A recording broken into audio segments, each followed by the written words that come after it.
Atëherë, siç mund shihet, Kavaleti Studio Son është bosh dhe tani, pikërisht tani, ai do të pasurohet nga vepra e parë që ne kemi zgjedhur të sjellim në Ankan. Do të prezantojmë për ju Nestor Jonuzin, një autor që e sjellim për herë të parë në program nëpërmjet veprës Llogara, me përmasa 111 dhe 75 cm. Faleminderit Arbri. Vaj mbi Kanavac, e vitit 2009 kjo punë e prezantuar nëpërmjet çmimit fillestar 3500 euro. Ja ku jemi me këtë imazh të mrekullueshëm të Llogaras të sjell nëpërmjet mjeshtërisë së penelit të Nestor Jonuzit, një autor i përfaqësuar për herë të parë në program, një autor që i përket shkollës së Vlorës. Në sipërfaqet e tij ai zbulon pra elemente të natyrës, ajrit, dritës dhe kohës. Llogaraja në fakt duket si tekstura e një gjetheje që vazhdon që nga ngjyra e gjelbërt edhe më pas merr ngjyrat e tokës, ashtu sikur se ju po e shihni tashmë në plan të madh në ekran. Nestor Jonuzi, një piktor poetik, mendimtar i natyrës, një dashnor i përjetshëm i detit. Nga ana tjetër, një bio të shkurtër, ai ka lindur në Vlorë, më 5 në tetor të vitit 1944 në një familje të vjetër të Vlorës. Mësimet e para i ka marrë në Liceun Artistik Jordan Misja, më pas ka studiuar për pikturë në Shkollën e Lartë të Arteve në Tiranë me pedagog të shuar si Sali Shiaku, Abdurrahim Buza, Kel Kodeli, Janaj Paço, Nexhmedin Zajmi, Vilson Kilica e të tjerë. Bashkë me kolegun dhe mikun e tij në fakt Skënder Kamberi, këta dy artistë kanë themeluar shkollën e Vlorës në pikturën shqiptare.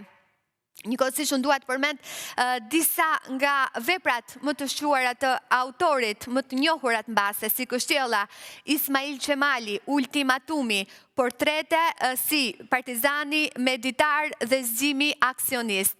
Nga ana tjetër, kur unë kam parë këtë tablo dhe kam përzgjedhur për programin, gjithmonë kam pasur parasysh fillimet e autorit Jonuzi dhe dashurinë e tij të veçantë për peizazhin.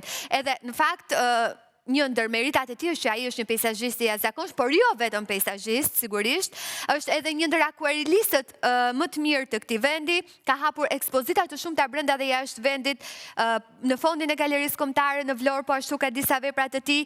Nestor Jonuzi mban titullin piktor i popullit.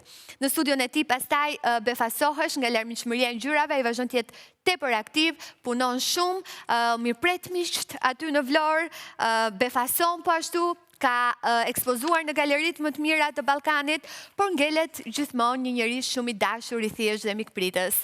Apo jo, Genc?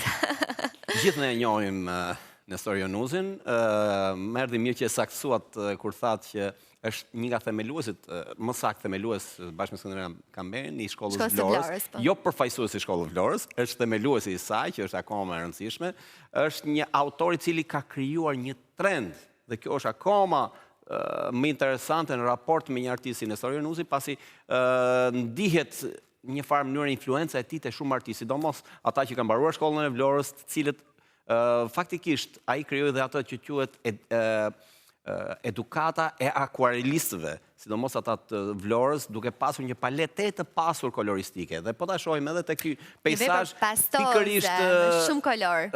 Ka operuar me një paletë interesante. Siç e thatë dhe ju, pastoze që është pjesë e identitetit të tij artistik, por nga ana tjetër ai punon, ai di të mbaj balancën. Nuk është se e ngarkon, ai di se ku ta mbaj pjesën pastoze që e krijon ato volumet e tij me një nerv artistik të veçantë, i cili është nerv artistik i cili ka të bëjë me temperamentin e tij artistik. Gjithë që e njohim Nestori është njëri me një temperament të admirueshëm për moshën edhe për që ka shikuar gjithë krijimtarinë e tij. Duhet ta kuptojmë. Ndërkohë që çfarë bën? Ai punon në vende të caktuara, kjo vepër, ky peizazh, që unë nuk e shoh thjesht si peizazh, e shoh më tepër si një lloj kompozimi apokaliptik brenda për brenda, ka operuar me penel të thatë, domethënë me penel të thatë pa trajtuar shumë e vaj, që siç është pjesa e poshtme dhe si pjesa e sipërme. Dhe po të shohim qielli i cili bëhet pjesë e tërë peizazhit duke u shkruar. Ai nuk mban ato që quhet vizat e horizontit apo të thellësisë që i krijon të perspektivës, nuk i mban të qarta, po që i shkrin me njëra tjetrën, ku kthehet qielli, kthehet një farë mënyrë dhe pjesë e peizazhit duke krijuar një qiell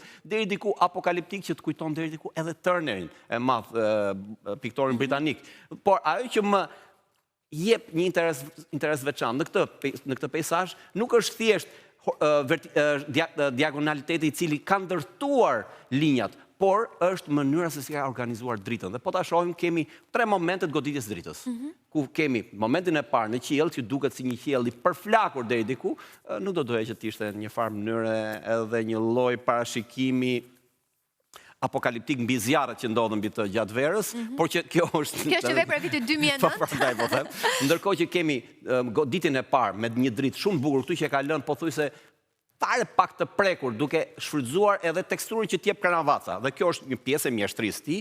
Kemi dritën e dytë, ku është një verdhë e cilën ai e evidenton si një lloj ishulli, dhe të tretën ku e ka të verdhën indiane, të cilat krijojnë një lloj vertikaliteti dhe një lloj marrëdhënie mes tyre, si një dritë hyjnore e cila ndërhyn brenda peizazhit, ndërkohë që tek jeshila është një jeshile që është pak a shumë me dritë, ai mundohet që t'japi dritën dhe luan me dritën dhe me dritat dhe me tertat, me chiaroscurën brenda peizazhit, dhe të ndërtosh chiaroscurën brenda peizazhit është një sfidë vetë, dhe vetëm një artist i mirë formuar me një shkollim, jo vetëm një shkollim dhe një eksperiencë, por dhe një ndjesi artistike të lartë, është në gjendje të krijojë këtë lloj peizazhi i cili është tejet i balancuar artistikisht, po siç e thash, e shoqëruar me një nerv artistik i cili përkon me një temperament siç ka vetëm një artist që kemi ne, që quhet Nestor Jonuzi. Një artist ekspresiv që duket edhe në tablon e tij, dhe nga ana tjetër do të thoja mbase edhe pak misterioz në paraqitjen e këtij peizazhi apo kompozimi. Unë do të cilësoja për shembull, po të kthehemi pas në krijimtarinë e tij, ka qenë një vepër e cila të gjithë na ka surprizuar në vitin 1978. Atë kam qenë akoma 8 vjeçare, por që kur shihim në ekspozitë dhe ka qenë rrethimi i krujës. Po ta shohësh atë, ajo është diçka midis peizazhit edhe kompozimit. Një vepër që deri diku të kujton dhe atë një farë mënyrë kullën e Babelit. Dhe po ta shohësh strukturalisht është e njëjta vepër, pra është pjesa e ADN-s tij. Nëse tek rrethimi i krujës kishim një lloj vëje, pra një vertikalitet i cili ngrihet këtu kemi të kundërtën. Pra po ta kthesh me kokë përmbys, domethënë kjo funksionon edhe brenda saj. Dhe është, siç e thash, është pjesë e identitetit të tij. Është Nestor Jonuzi, pra është pjesë e një lloj cikli që ai udhton brenda tij. Nuk po them që ai është referuar asaj vepre, por që është në mënyrë mund të flasim e ka inkonscienciale, pra të pa vetëdijshme, ai del përsëri aty pasi e ka organike, dhe kjo është një vepër tejet organike e Nestor Jonuzit. Në përgjithësi shumë veta bien në klishen që duam det, me që nga Vlora duam det. Jo domosdoshmërisht, pasi ai ditë madje mund të them që është më komod në këto lloj vepre, dhe mënyra kur godet me të bardhat, do që kamerat vinte pranë, kur godet me të bardhat, pra me të qartat, që i le si shenja, që i vendos me spatull, ai përdor të gjitha mjetet e mundshme, duke filluar nga peneli, nga spatula, bishti i penelit. Unë jam gjendë të dalloj dhe bishtin e penelit kur ka goditur, pra kjo tregon që është një artist jashtëzakonisht i kompletuar dhe ka aftësi virtuoze në trajtimin e vajit.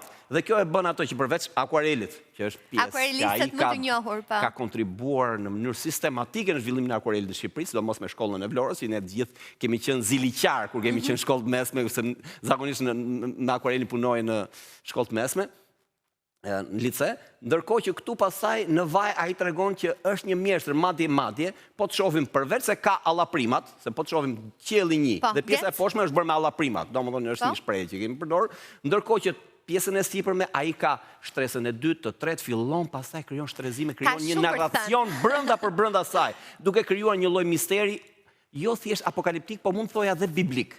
Dhe një farë mënyrë e shohim, sikur tani do kaloj paksa, mund ta teproj duke thënë duket sikur është udhtimi Mojsiut drejt thirrjes malit, ku do takohet me ferrën që digjet, me atë që quhet The Burning Bush. Fantastike, që mund të them më shumë, madhështore, zonja dhe zotrin, kjo tablo e Nestor Jonuzit. Në fakt është Valbona, llogaraja, e parë me sytë e tij, një llogara që të cilët sigurisht ai i përket, ashtu sikurse i përket edhe detit dhe ngelet si gjithmonë një dashnor i përjetshëm i tij. Fantastike, dhe këto imazhe që ju po shikoni tani në plan e detaj në ekranin tuaj, një tablo me të vërtet për të mos u humbur, duke filluar nga çmimi fillestar 3.500 euro këtu në programin ton në Artkant. Kjo vepër do të qëndrojë për të paktën një javë.